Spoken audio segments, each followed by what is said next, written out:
Welcome, everyone. My name is Marlene Leones Gonzalez, and I am the Communication and Outreach Coordinator at the Latin American and Iberian Institute. The LAII, as we call it at the University of New Mexico, promotes and supports interdisciplinary teaching, research, and meaningful public engagement to advance the production and dissemination of knowledge about Latin America and Iberia. Latin America is designated as one of 7 priority areas of research for UNM, and we proudly contribute to both the university's intellectual community as well as global discourse through our public programming. We'd like to take a moment to recognize the traditional homelands of the Pueblo of Sandia on which UNM sits.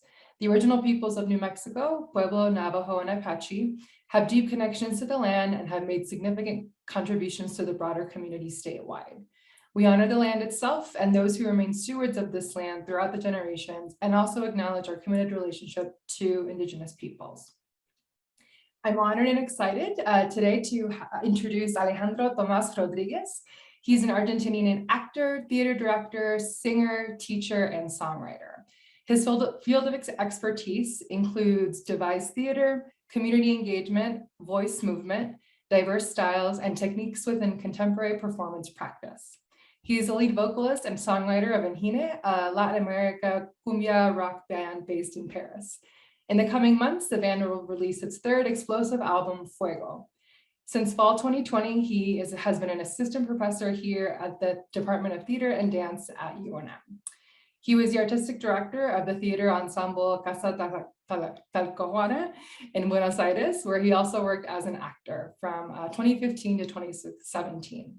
From 2007 to 2015, he worked at the Work Center of Jerry Gratkowski and Thomas Richards. He became a key member of the Open Program team directed by the Work Center's Associate Director, Mario Biagini. Please join me in welcoming Alejandro. Thank you, Marlene. Thank you, everybody, for accepting this invitation in this Zoom era, which I guess we are all tired by Zoom, but it's actually a very interesting tool that makes things possible. Thank you, Marlene, and thank you, the Latin American and Iberian Institute. I have been collaborating with the Institute since a year and a half, and I discovered the people that works there, the events that you organize, and it's really good. I'm very happy to be in contact with you, to be working with you, and also for this invitation. I will try today go for 1 hour, more or less 1 hour. I would like to talk about my research and my work related with theater and music, and in this particular case, the connection between this strange journey that I am doing, which we can say started with sacred songs, old traditional songs, and I get to working and creating songs related to urban music, reggaeton, rap, and yes, urban rhythms. I would never imagine that after many years of work, I will be now into rap, into reggaeton. But then when I look back at my research or at my work, I see that there is a logic into this. I wrote things to say. I detected some points and I was thinking, okay, how I can articulate all this work. But then I said, no, I will not read. I will not read what I wrote. I will talk and improvise as I do when I'm composing songs and also when I am directing and acting, improvise with the topics that come to my mind, trying to not be embarrassed of what I would say and to try to make some sense. So we have this beautiful background. It was not prepared.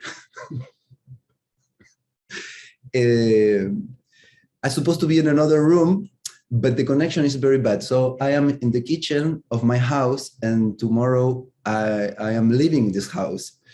So I will not show you around, but you can imagine many boxes all packed around.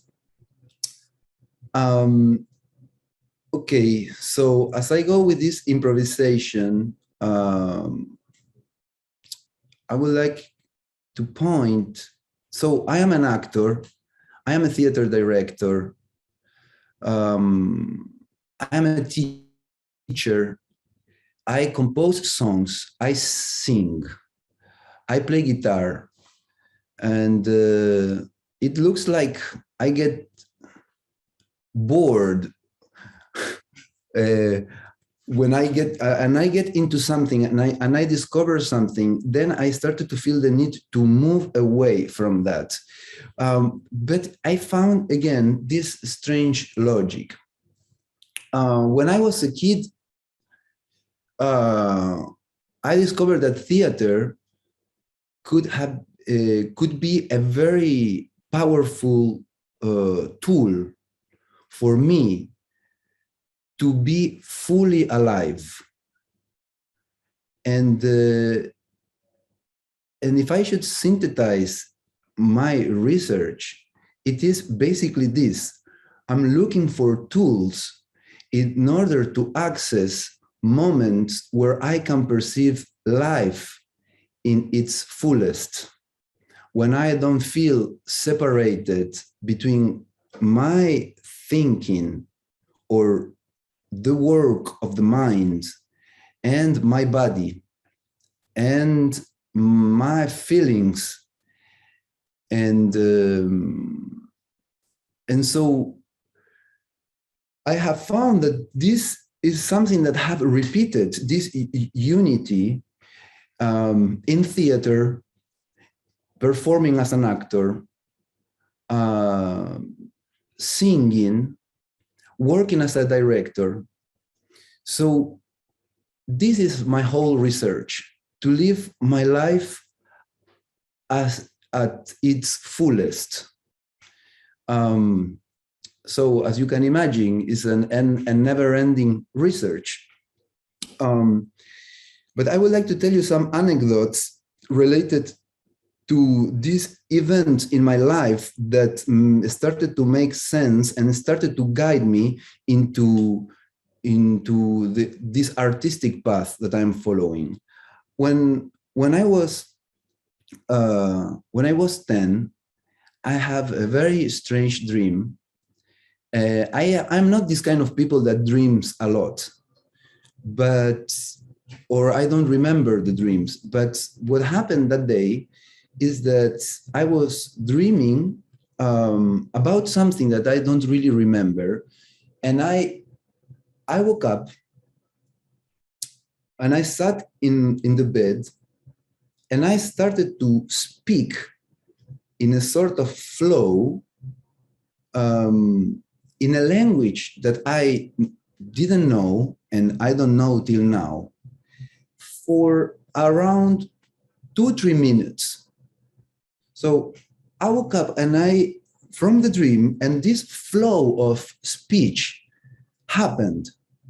And as I was witnessing this, I realized how beautiful it was. I felt something like an opening or something in me, like, what is happening? I'm talking and talking and talking and with different rhythms and in a language that I don't know, with melodies that I don't know. And it looked like I was not saying anything. So 15 years later, when I was around 25, 27, I entered I participate in an audition for a theater company, which is at the same time a research center in Italy called Work Center of Jerzy Grotowski and Thomas Richards. And they were doing auditions for new members, to accept new members. And I didn't know what it was about. I heard something about Grotowski. Actually, I was very much into Grotowski's text, but I have never seen his actual work. So when we entered in that room, there were people from all over the world, and they said, "Okay, we will sing now." Okay, let's go to sing. And we entered in a room, and there were like 15, 20 people, and this song, someone started to sing a song a cappella, and everybody was answering that song. It was a call and answer song from probably West Africa or Latin America or the Caribbean. And when I heard that song or those songs, I started to I remember that dream that I have when I was 10, when I was like this, like talking or singing in this flow. Few days later, the director of that group asked me to sing a song. We were learning the songs, right? Singing and learning at the same time. And so I started to sing. And suddenly I felt as if something in me again opens. Something in me is started to fly, to be like very present in a way that I have never perceived. But at the same time, I could recognize that feeling. And later, I realized that the dream and that experience singing those traditional songs were very connected. It's as if I could recognize in my body or in the perception of the moment the same quality that I was perceiving in the dream. So I started to understand certain things, that singing, it is not an end in itself, or cannot have the possibility of not being an end in itself, but a tool for something else, a tool for bringing something that is in you, somewhere in you, to the surface, something that is not normal, like not daily perceived. Can that substance, that thing, that perception, through the songs, can emerge to the surface. So there, the game started to be very interesting, and I wanted just that. I wanted to be on that perception. I wanted to touch that experience again and again, each day, in each song, each week, each year.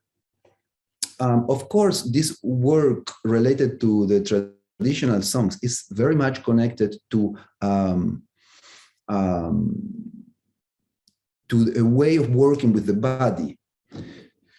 The body should somehow be fully present. You should be very rooted in your body should be extremely ready to whatever is happening in the moment. So there is a specific training that follows that.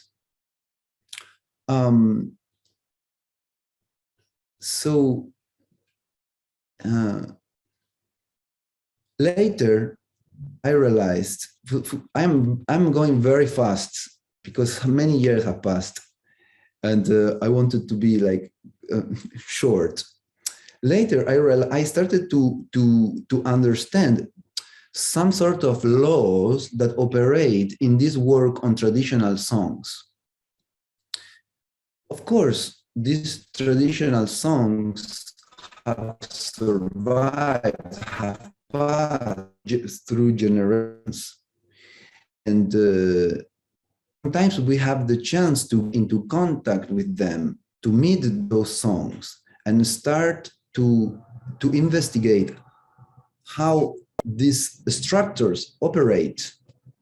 Because one can say that so imagine that these songs are created by people that precede us generations and generations, maybe 500 years, maybe 1,000 years, maybe like 2,000 years, maybe more, who knows? We don't know the origin. And, but we can understand that those ancestors, our ancestor who created those devices were very smart. They knew what they were doing. They knew that these songs were structures for organizing the breath, for organizing the body and the breath. One can say that a song is a specific way of breathing. It's a particular way of breathing. So that way of breathing activated with specific rhythms and intervals and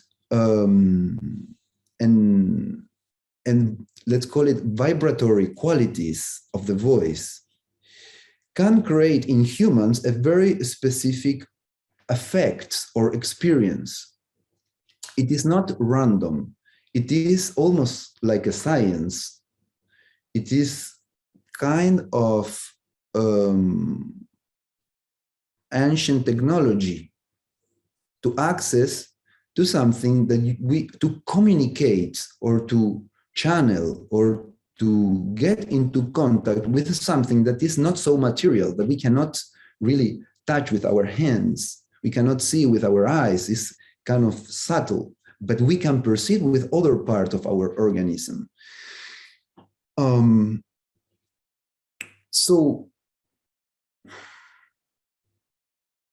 that work opened my eyes, and I wanted with the years to pass it to other people. So I started to work as a director, very focused on different traditional songs and dances, but also working on the creation of songs of my own. So in Argentina, I was directing a theater group called Casa Talcahuano in Buenos Aires. And for a few years, and having a very interesting experience, there will be videos later on the conversation, so you can picture what I'm saying or what the work was about. With Casa Talcahuano, we were exploring songs, singing and dancing, and how those elements have an impact in the body, and then how this experience can be again lived again day by day, and how can this substance circulate among the people who are singing or are watching.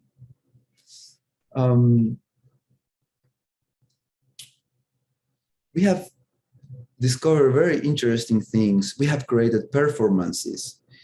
These performances, the idea of those performances, those structures, was that they can contain this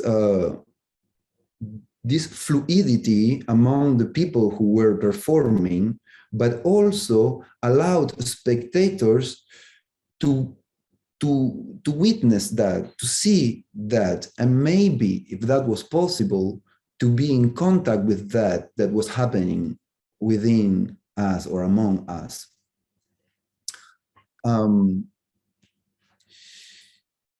So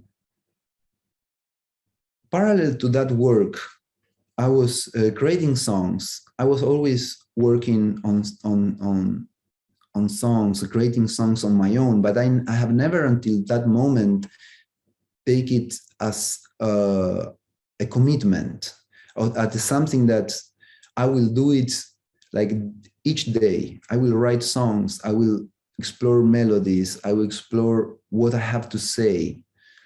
So parallel to the work at the work center and with Casa Talcahuano, I started to, I created this group called Engine that some of you probably have seen some of our concerts, maybe in Albuquerque, in Buenos Aires, in Europe, in Brazil.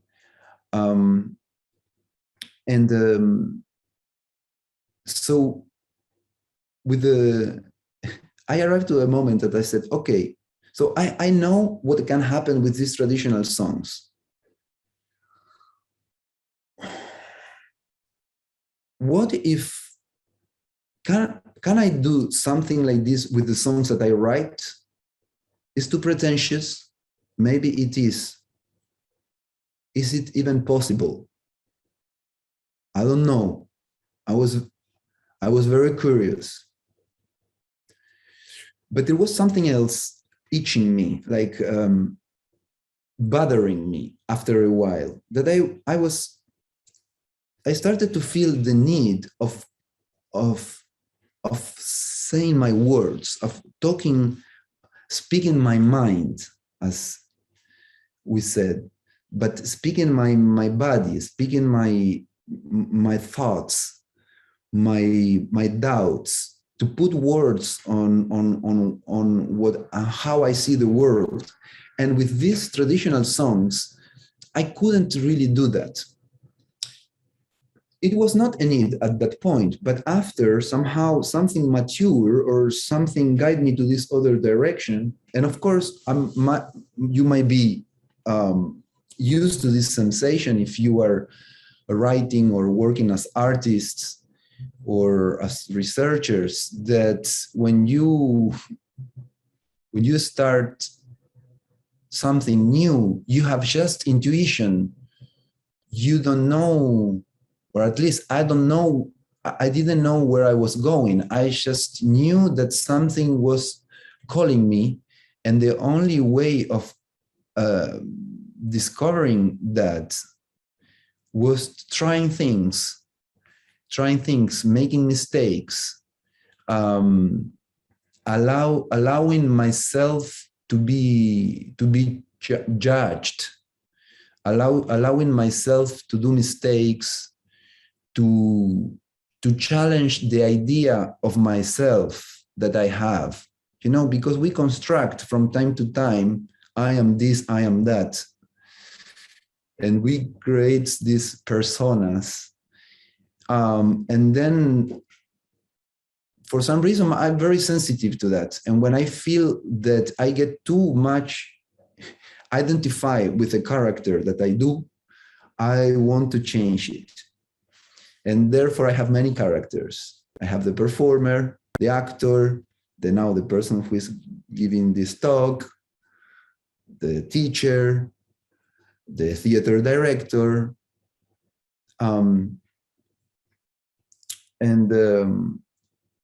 So I said to myself, okay, now is the moment to hear this part of you that wants to write songs, that want to sing in rhythms that you create or that you recreate. I wanted to have a band. I wanted to work with 6, 7 people, with percussion, with bass, with drums, that we are many on stage, giving something to the people, to the audience, cooking something together, trying to make the concert, because I was not thinking in recording, I was thinking the room with people together, boiling something together, giving them something and receiving from them something. And so we were creating many experiments with the band, with Engine, my actual band, and mixing from time to time some traditional songs with Latin American rhythms. And so there was the rock part, the pop part, let's call it world music part, the cumbia part, and then little by little there were just a cappella singing. And we would somehow let everything drop, just ourselves and our voices and few percussions, and then we would go into the public and keep singing, like from stage down, and keep singing the song and interacting, improvising with the people.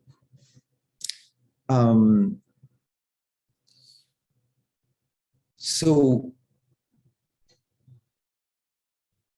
of course, on those experiences or with those objectives, I have always in the back of my mind that music is a tool, that singing is a tool, that the concert is a tool, that is not the end in itself. That is a way of generating a special moment, a unique moment that not always is possible, of course, accepting our failures, but also accepting that when it's happening, it's really happening. And when that happens, you cannot step back. I cannot step back. We are here together. We cannot say, okay, now it's getting really that, let's finish. No, that is the moment to really accept what is happening, which means accepting that you don't know what is happening. You have no anymore the control of the song, of the moment, of the relation with the public, and let that be.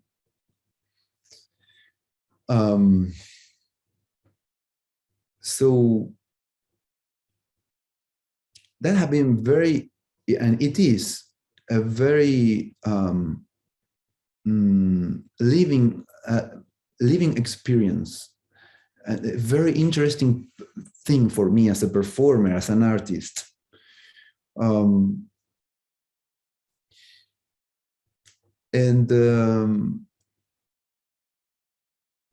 But now, the pandemic hit us very strongly in many different ways.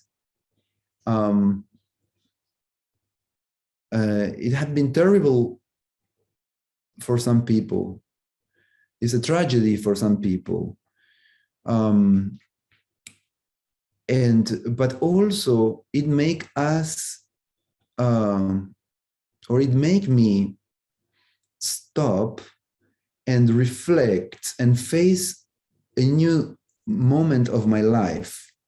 Because since I had 15, I was performing, if not each week, each month. And that means preparing to perform, rehearsing with all your groups,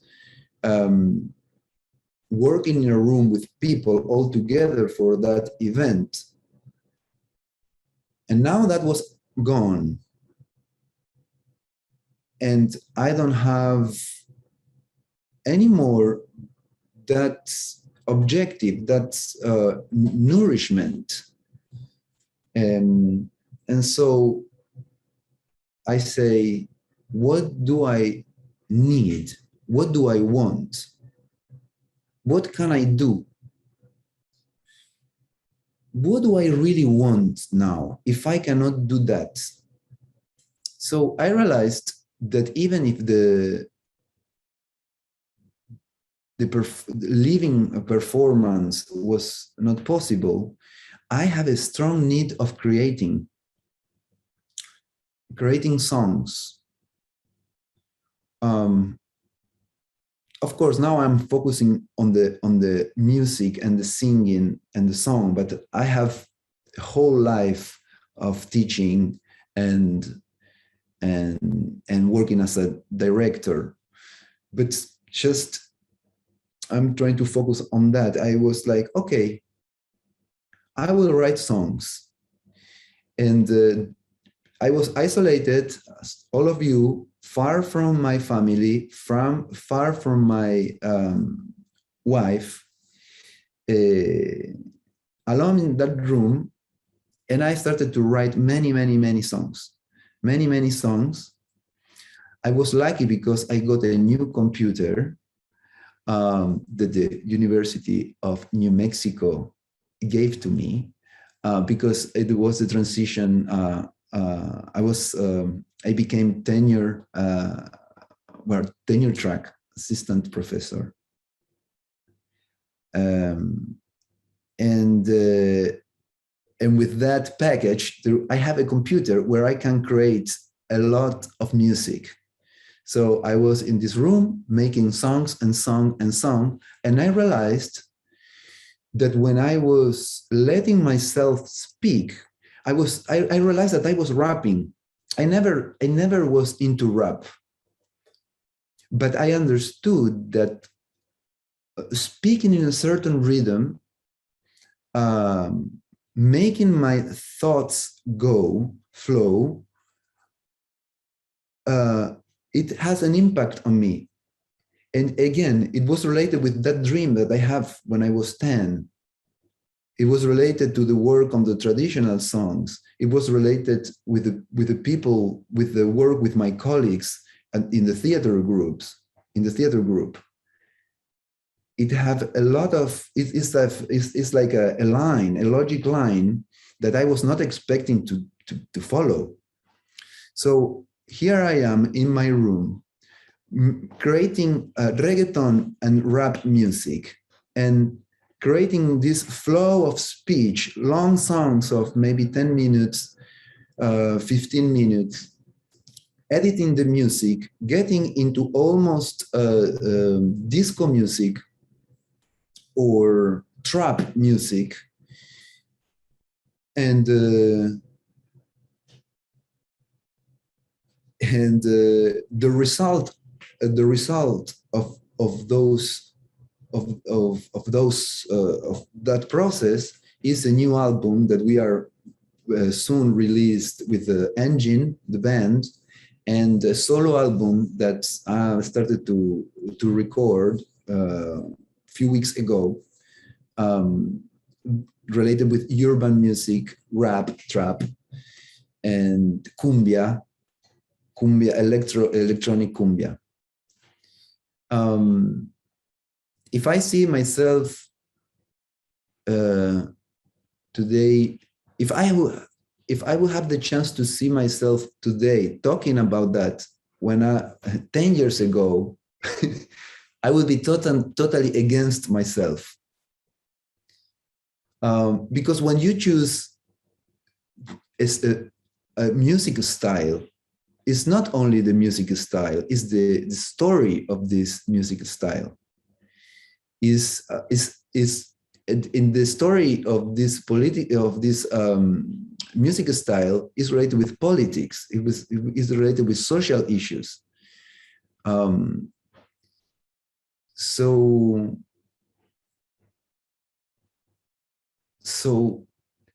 this is what this is where I am today. Someone wants to ask a question? No.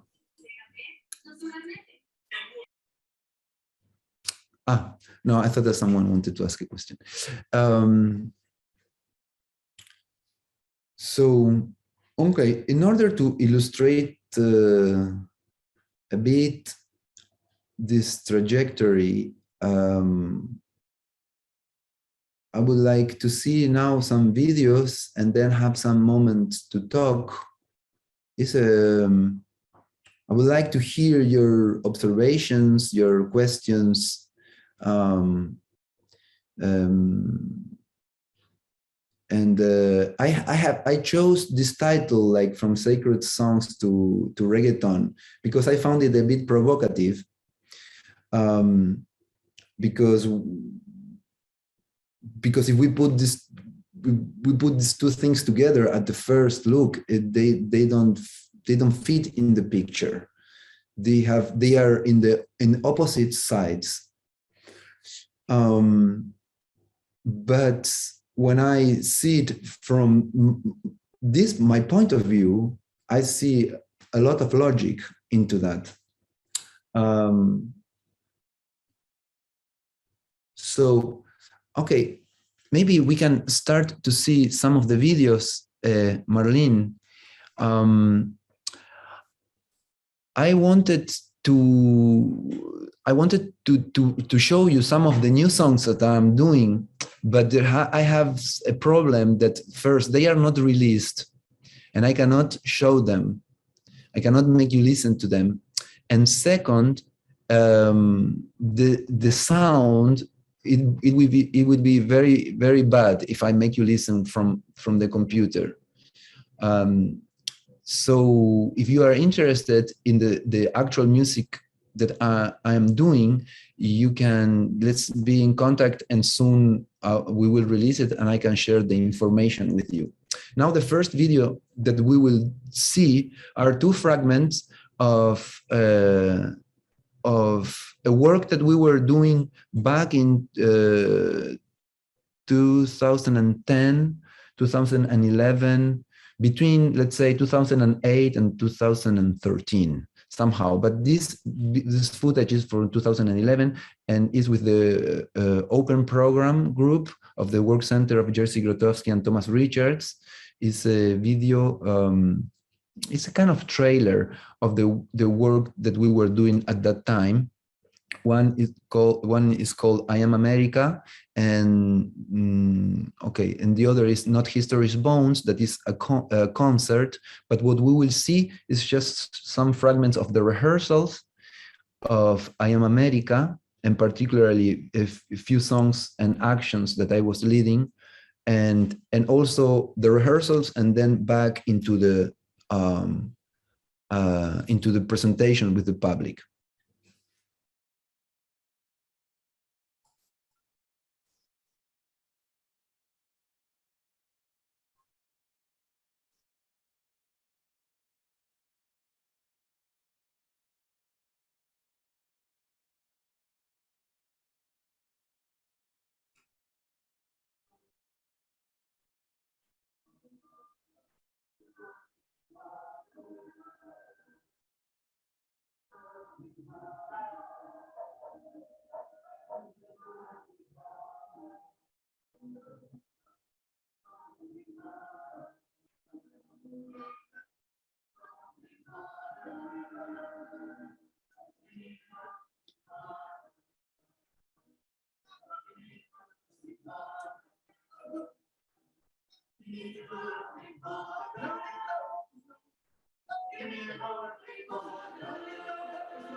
Yes, I am that warm soul under the heel of the demon horses.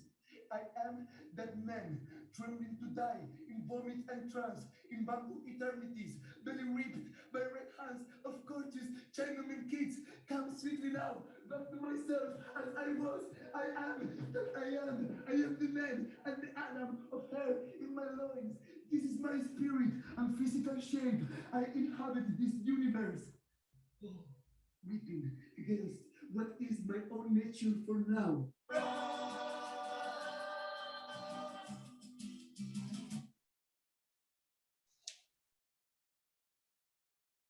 Yes, now we will pass to another fragment of the same performance.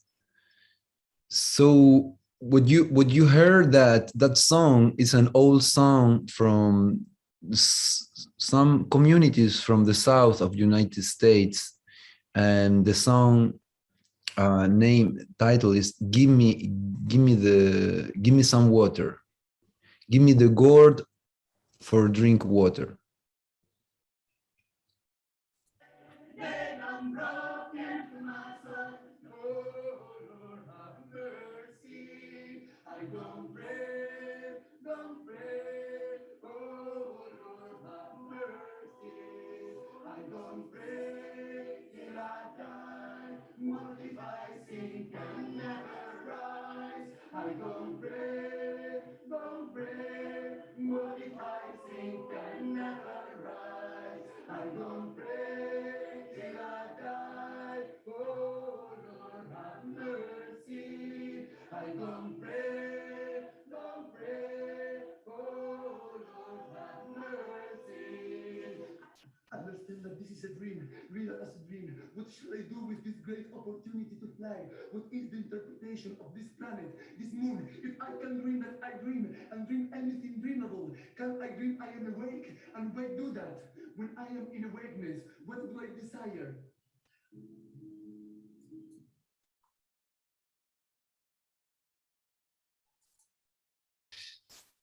Thank you, Marlene. So I would like now to go to the video. You know the number 2, which the title is LCDM. We can jump the first one, the one that you downloaded. Sorry. Okay, and yeah. go, and go to La Casa de la Montaña. The video that we will see now is a trailer of a workshop that we were doing with the theater group Casa Talcahuano, and we invented this sort of workshop where we were singing these old songs and inviting the participants to join us and dance with us and sing with us, and there were texts that we were saying, and through between the songs, and here we have Juan Manuel that since many years we don't see each other, but Juan was part of that work. He was participating, and so we did the trailer to invite people to come to see to join us in the workshop.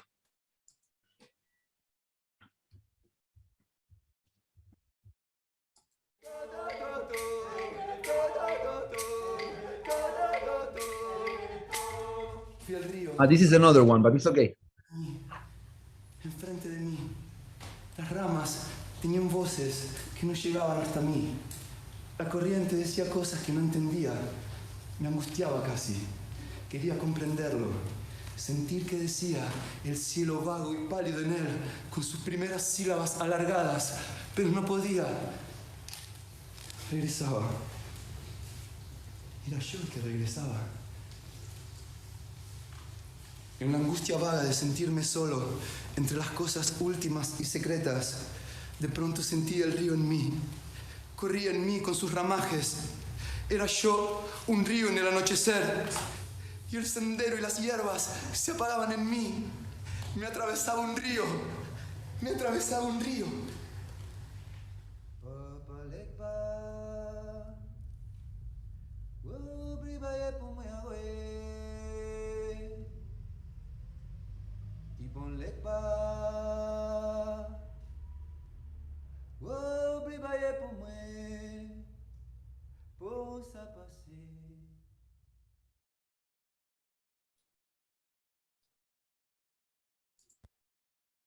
My apologies for that, Alejandro. No problem, no problem. No, it's okay. It's okay. That was a fragment of the work that we did with Casa Talcahuano called Oda a los Desterrados, and it was yes, this structure of songs and actions and poetry and dances that was telling the story of someone actually that wake up inside a dream and started to travel in this dream. Yes, let me see. We can pass. Still, we have. Oh, we have. Okay, let's move on. Maybe we can go to yes to the other one, to the engine Tambalea. Okay. The number 3. So what we will see now is the very different work. Is a concert in Paris with the band Engine, and we are singing this song called Tambalea, which speaks about for those who don't understand Spanish, it speaks about the moment that we were living in Argentina, that moment where we enter in a big national debt, the longest, the deepest debt, national debt that Argentina contracted with the International Monetary Fund, and it speaks like we are always about to fall, but we stand up again. We are always trembling and everything is collapsing, but we are still here, standing, saying what we need to say.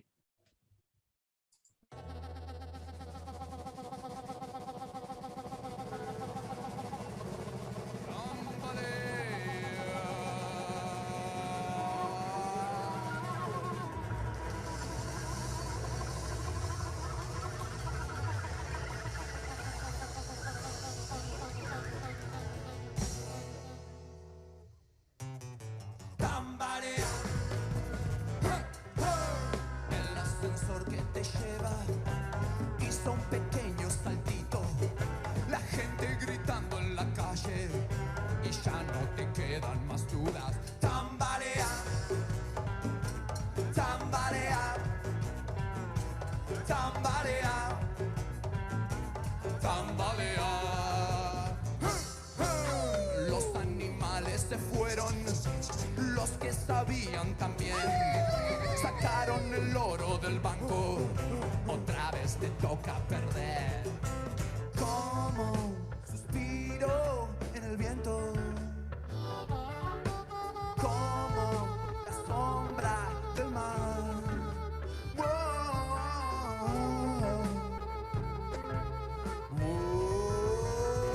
Tambalea, tambalea, tambalea, tambalea, dale.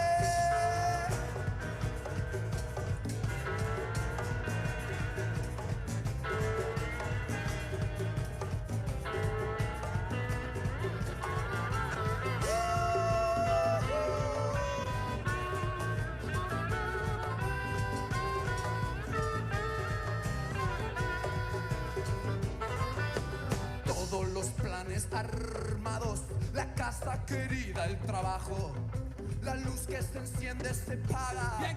Salimos de nuevo a la cancha. Saluda a la madre, a los hijos. Cuídate, mijita de mi alma. Aprieta fuerte el pañuelo. No pierde nunca la esperanza.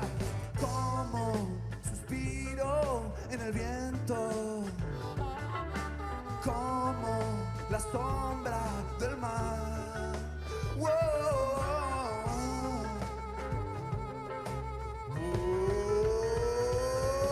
Quieras o no sobre el precipicio, quieras o no. Quieras o no sobre el precipicio, quieras o no. Seguimos. Quieras o no sobre el precipicio, quieras otra vez. Quieras o no otra vez. Quieras o no. Otra vez, vamos. Quieras o no sobre el precipicio, quieras o no. Quieras o no sobre el precipicio, quieras o no. ¿Qué le vamos a hacer? quieras o no sobre el precipicio, quieras o no. Ahí vamos, quieras o no sobre el precipicio, quieras o no.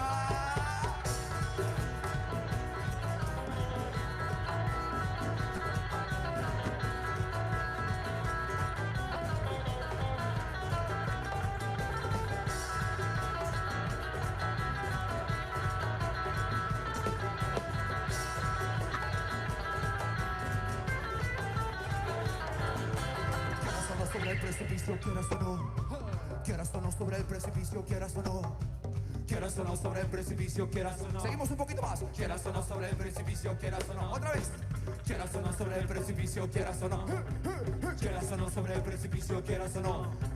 Quieras o no sobre el precipicio, quieras o no. Quieras o no sobre el precipicio, quieras o no.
Pero estamos de pie, estamos de pie.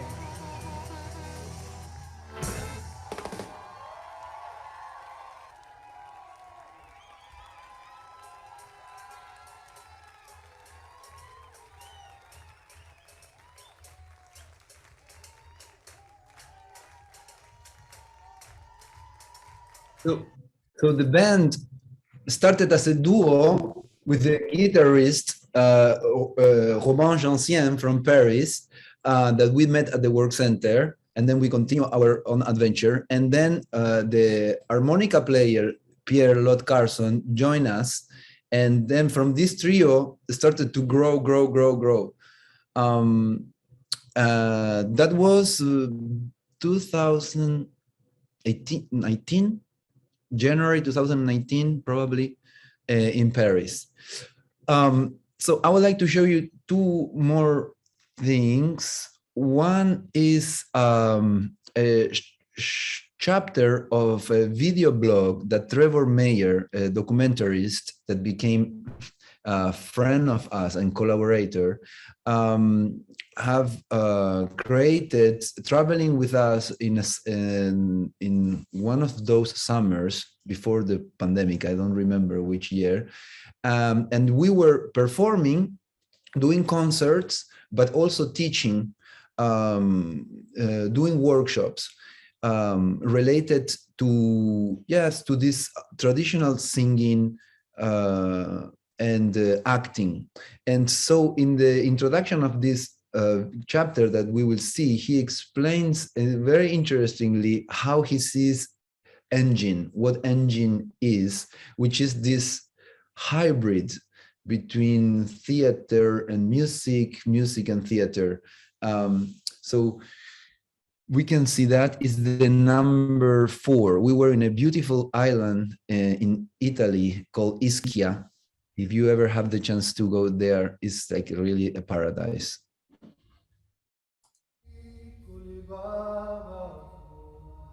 So, Engine is not just a band. They're a bit different, which is why I'm on tour with them.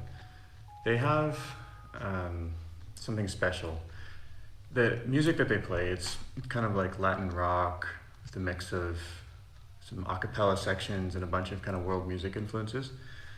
But the origin of their music is something very different. Alejandro and Roban, the guitar player and the singer, met at a place called the Work Center, actually here in Italy, in Pontedera. And they have a way of working that is really, how many other words are there for special, unique, different? They use traditional songs as a way of working, as a way of accessing something within them as performers. And it's really magical. It's so interesting that I actually have spent the last 2 years making a documentary about them.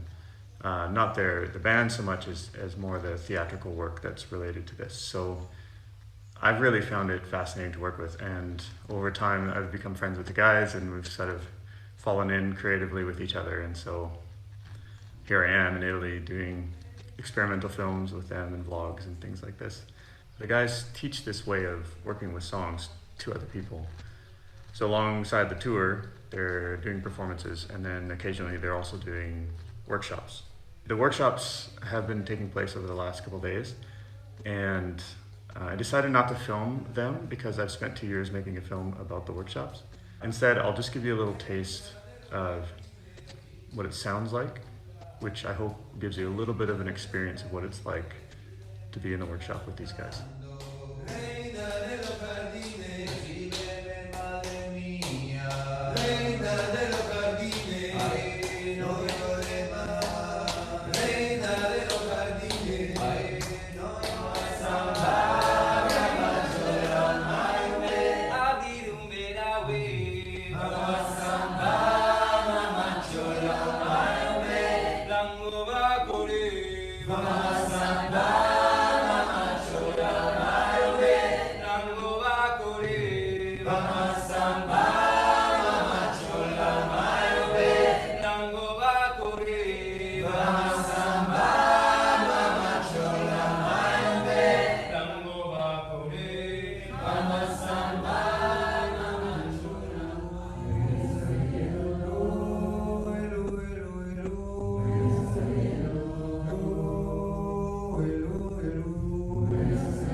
Okay, we are almost done. I would like now to share one song that was a poem that I wrote, and we create some background music for this poem to flow, and we performed that in Albuquerque. We did a series of concerts for like 1 month and a half or two each Wednesday. We call it Encuentros Íntimos, and it was some kind of semi-acoustic concerts. We were sitting, it was a trio, and we were the three of us, and in each concert we were inviting local artists. And so what we will hear now is a poem called Remember, and with this we will finish this part, and then we can talk. If we get entangled with many things important, we should remember. We should remember. Remember the first times. There is something there. There is a footprint. The first time you saw your father for the first time.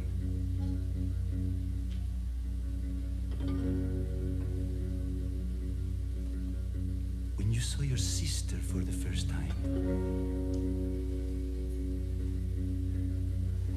When you saw the eyes of your mother for the first time. How was that?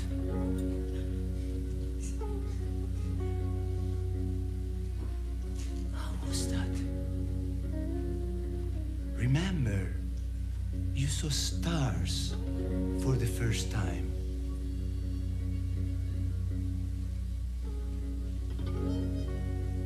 Remember the swimming pool, going underwater for the first time.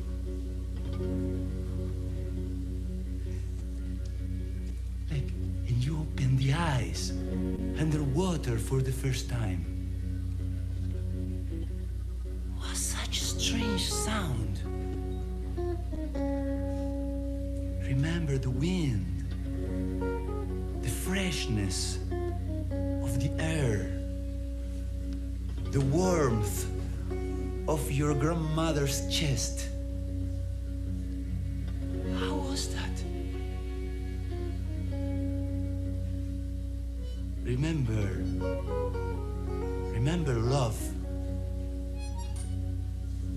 Remember the people who loved you. Remember your friends. Remember the fire of youth. Remember you were in the body. It was so awkward. Remember this deep, joyful tiredness of youth. Remember with no shame. Remember with no fear. Remember what you wanted.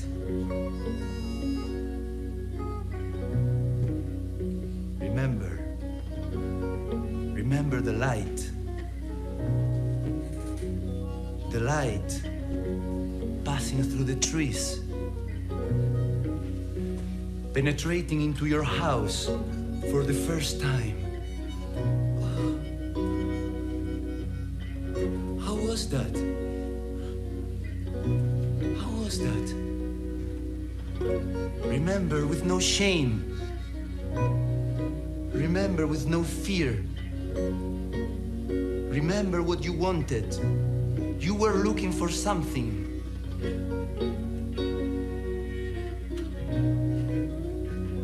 I was looking for something. And I got lost. All right. But my brother helped me out. He reminded me who I was and who I am.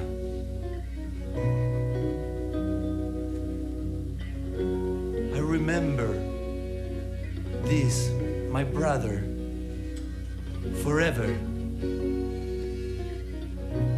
Remember with no shame. Remember with no fear. Remember the light. Because our destiny is the light.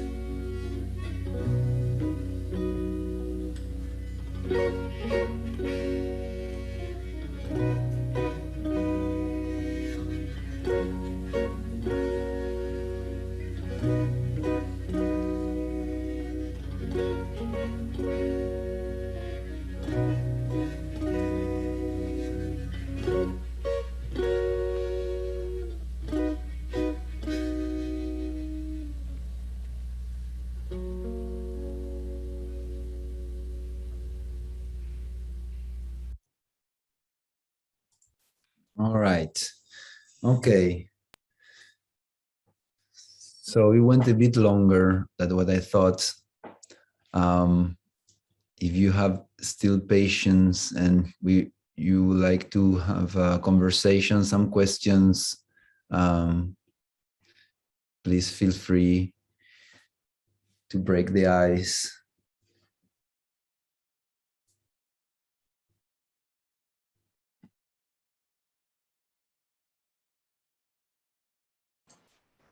Hello, good afternoon, good evening, wherever people are. I would like to ask a question if that's okay.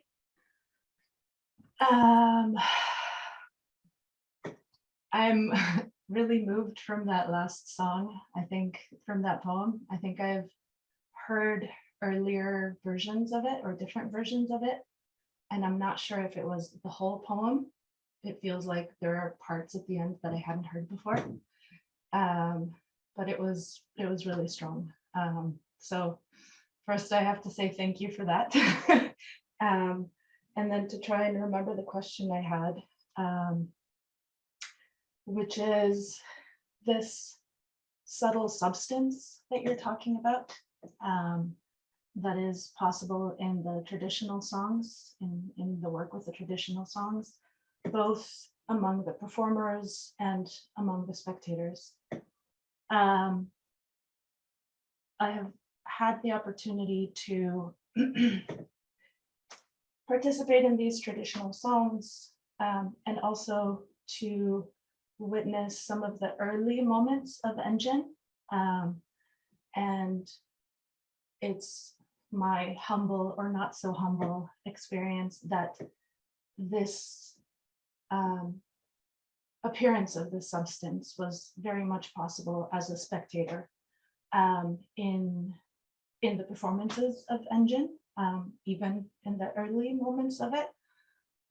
So a question that arose for me is, in the newer developments, including the solo work that you're exploring, is it your experience that it's possible to refine this kind of thing also in these very different kind of song genres? Thank you, Mirto. I'm very happy to see you and to hear that the work works. Like what you were saying about Engine. This is I'm very happy to hear that, because it's never given. We don't know. So yes, it's a good question. I don't know with this new development of the work of my work, if that it is something that would be possible or not. But you know, I am in a moment that I'm not. That is not a concern for me. If that thing of that flow will be present in this new work or not. I think I need to get free from how things should be, you know, on my work. Why, I ask myself, why that should be my objective today.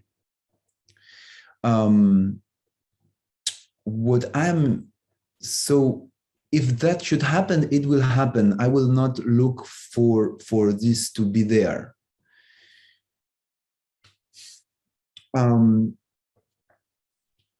I'm interested in creating an artifact also for the listener, you know, and that people can, you know, can listen to the song and dance and be with their friends and with their family, with their lovers, and get into a space and that my music can help that, you know. At the same time, when I write, I'm trying to keep a secret and to say, yes, let's party. Even I'm allowing myself to be vulgar, to say bad words. Because now for me, that's a challenge. I'm kind of formatized that this should not be said. But I ask myself, why? Why I'm not saying that? If this is part of what I am too, you know, I've met my friends of all my life, and there is no one sentence without the bad word. Why, when I am performing, should that get to the side? So, you know, I'm interested in those kind of questions rather than the substance that can appear, this special thing that can appear while among the people. And I allowed myself to say yes to this, you know.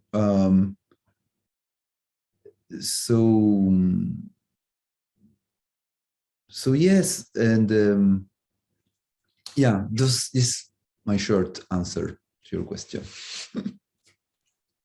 Thank you. To you.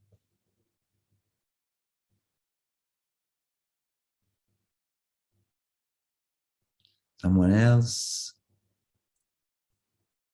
Observations, questions, thoughts, doubts.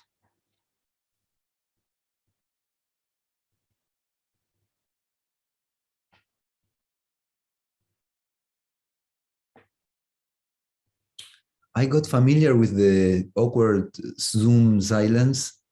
I don't feel anymore. But it should be good. Hello.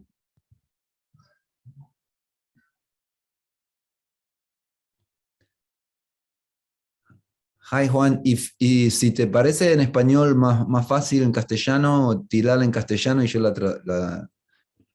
hago la traducción.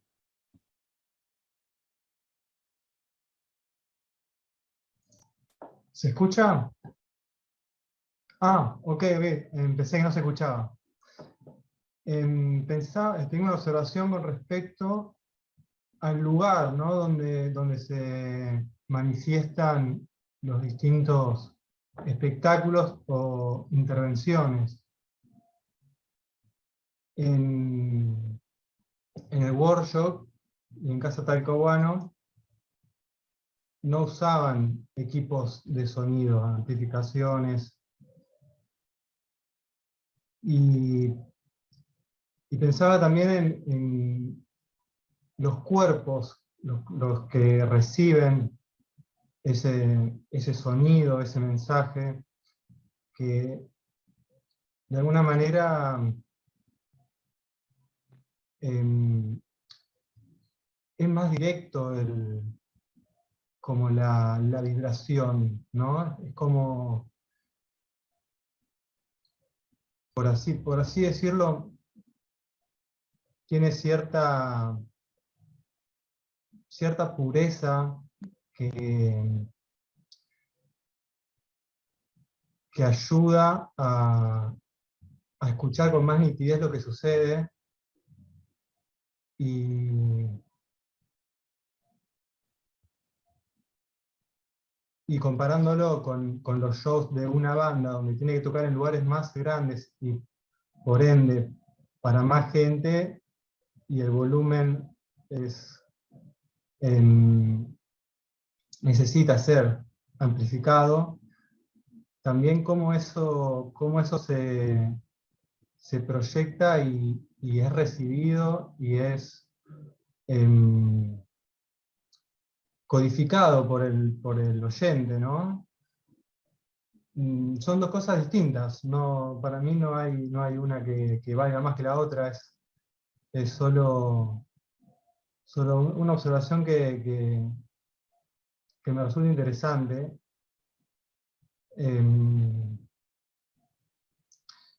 Y cómo culturalmente hoy en día estamos más acostumbrados quizás al sonido amplificado cuando vamos a escuchar música que al sonido sin amplificar.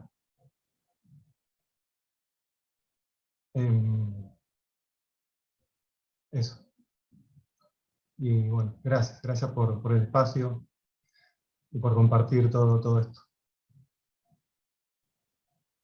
Bueno, Juan, gracias. Voy a hacer una breve traducción de lo que dijiste para la gente que no entiende español.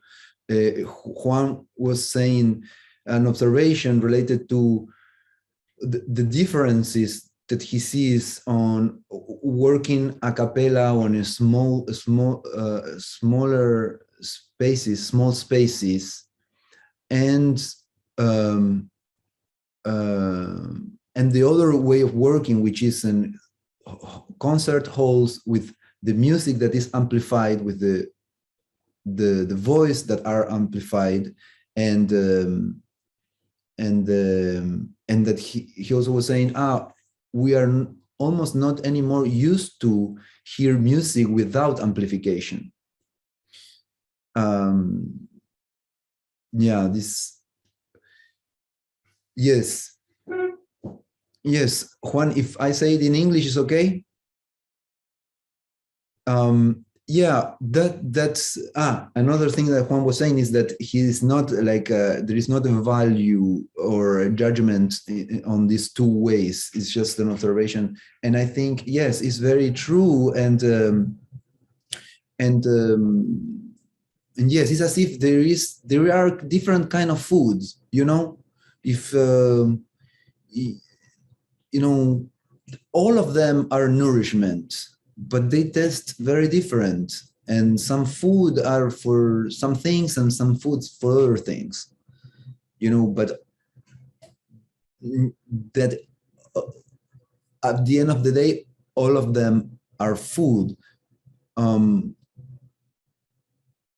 Yeah, there are, but those two situations that you describe are very extremely different because, for example, when we are in a room together without amplification, what is at work there, the organism, in order to be receptive, it needs to be very passive at the same time. In a concert hall, you receive like a quantity of sound, a massive sound that that is like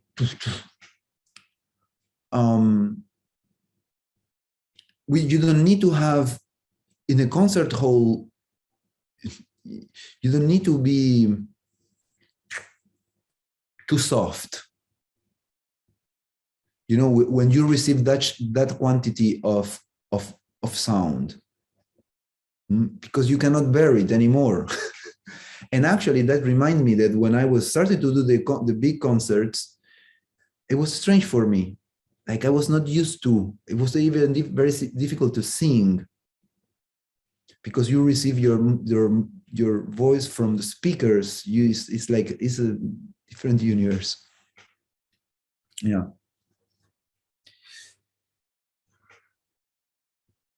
So we can have another one more question or observation, and then we finish. And if not, we can finish now. Yeah, well, thank you very much, Alejandro, for that great presentation. I want to give everyone a Zoom round of applause for Alejandro for sharing his work today. And yes, we're all just grateful that you all were able to join us this afternoon here in Albuquerque. So I hope you have a great weekend. Okay, thank you, Marlene. Thank you, everybody. Gracias, Juan. Gracias, Mirto. Gracias, Añe. Gracias, Mael, Yania, Camila. Okay. Bye-bye. Okay, bye, everyone. Bye.